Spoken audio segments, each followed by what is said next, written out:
Hello and good morning.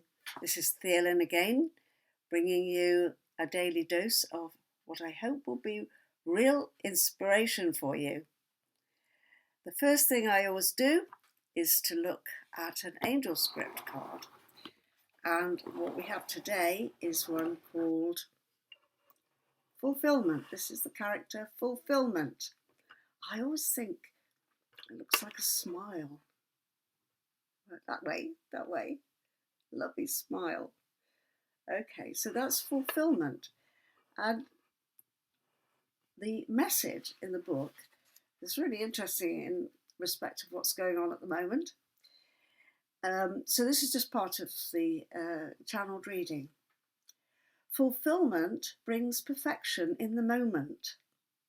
Fulfillment is not found in arriving at a destination, but in perfecting each moment of the journey. When we understand that travelling is the true state of being, we find fulfillment in every part of the process, even in those moments when the train seems to be delayed or sidetracked or locked in. When we wait in a quiet station for the next connection, there too is fulfillment.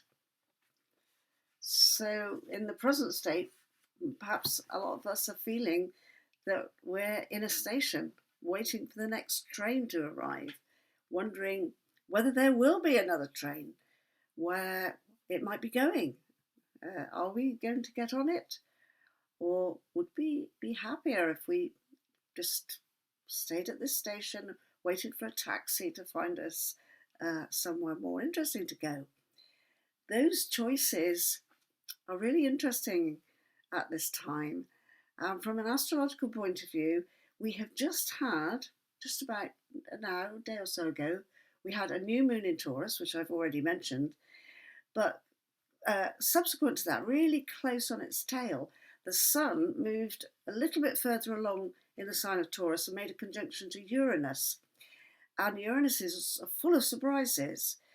So even though the sign of Taurus tends not to like surprises, there could be some sense of upheaval and change or a new way of doing things, even if it's within the confines of what we generally call nowadays the lockdown. So look out for surprising new ways of thinking about how you do things. And that's the flavour of the month, if you like. When there's a new moon, some people liken that to a gong, the sound of a gong which ripples on until the next moon arrives. So the gong that was struck was the new moon in Taurus touching the sun, and then the sun touching Uranus. So there's this sense of what's new is going to arrive in the scenario very shortly. We'll see, won't we? So that's the angel script character for the day. And last time I was talking to you, the subject of time came up a lot. And so I want to use that as a topic in different ways, perhaps for quite a few of these sessions.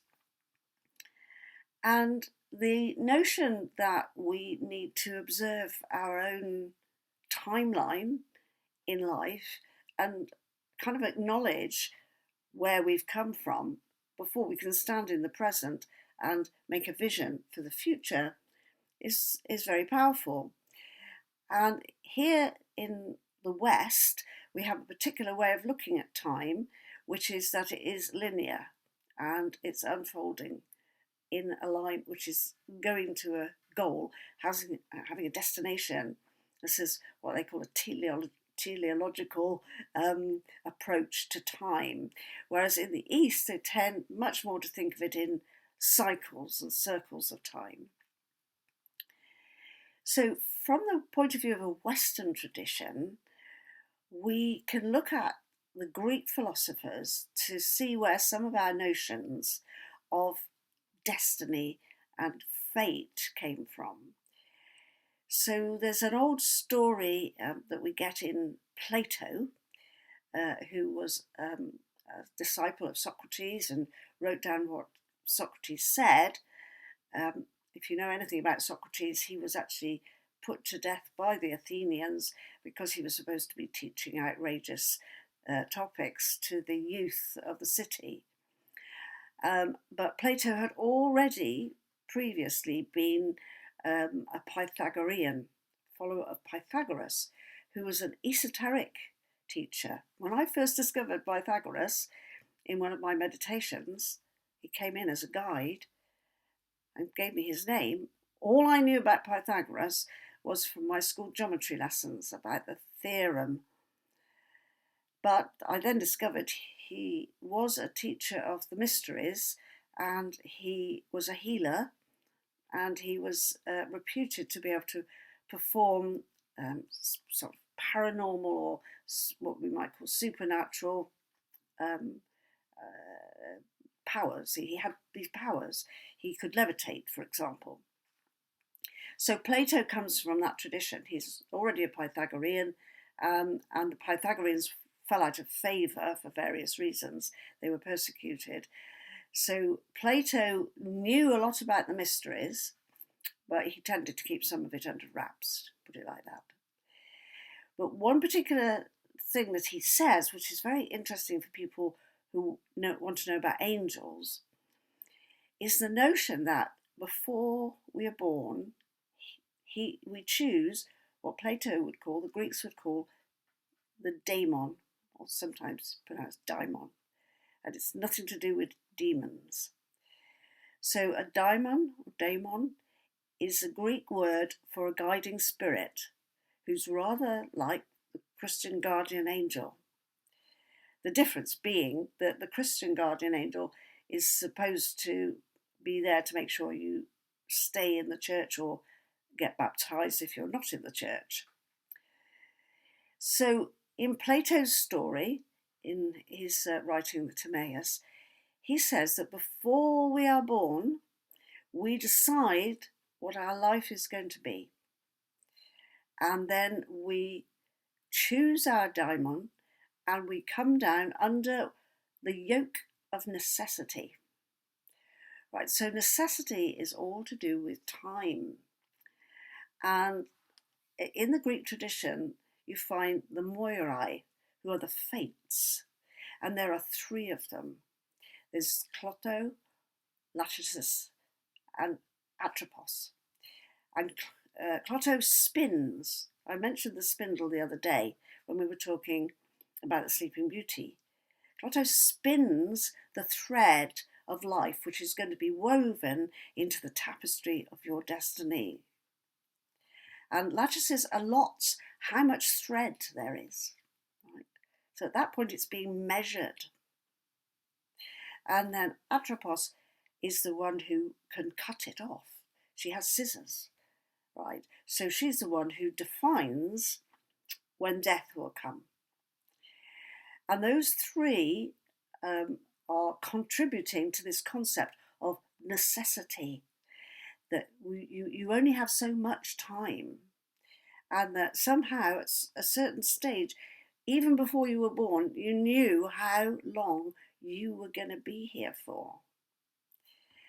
And this is an interesting thing, because sometimes people do have a sense of, oh, I'm not going to be here much longer.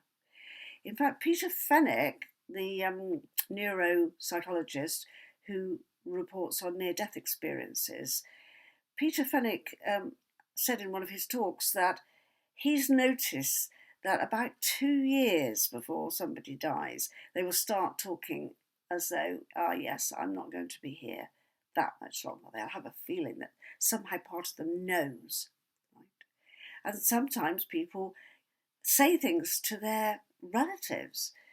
I knew a woman in Oxford whose husband went off to, I think it was in Greece, and they were supposed to be on holiday in Greece. And she said, in retrospect, that after they'd had an accident and he died in the accident, she said in retrospect that he'd said one or two things to her which made her suspect that he had a feeling about it, and that it wasn't going to be a surprise to him. She wasn't a particularly religious or spiritual person, but she made that comment to me, and I thought, yes, even when it's unexpected to other people, it might be that the person involved does expect it in some way. So we have this notion embedded in our Western philosophy that there is some kind of fixed story, and it's already been decided before you even arrive. And that brings up a really big question about fate and what we think of as free will, and whether we have any. Because if it's all predetermined, what's the point of doing anything or trying anything? And yet part of us feels that we do have some agency, is the word we used, that we do have some possibility of making decisions and changing and reshaping the future. And that's become a very popular idea in the spiritual movements, like the New Age movements in recent years, that we have got some agency in the way the story will unfold. So there are a few thoughts to start us off with, and we'll get back to that topic over the next day or so, see what else we can unpack. Now, my choice from the Bridge of Stars is, I was very pleased to find this in here, because it's quite a well-known quotation. You may have come across it before. It's from an Austrian poet called Rilke. This is a slightly longer one than usual. Have patience with everything unresolved in your heart, and try to love the questions themselves. Don't search for the answers. They could not be given to you now, because you would not be able to live them. And the point is to live everything. Live the questions now. Perhaps then, someday in the future, you will gradually, without even noticing it, live your way into the answer. So that's Rilke. Rainer Maria Rilke, 1875 to 1926. He was an Austrian poet. His poetry was written in German, and I once visited a house where they were very keen on Rilke, and they offered a poetry reading in the original German. And I do not speak German. I do not know any German. And I sat there and listened to this poetry in German, and it was magic. So it didn't matter that I didn't understand the words. Keep joyful. I'll be back.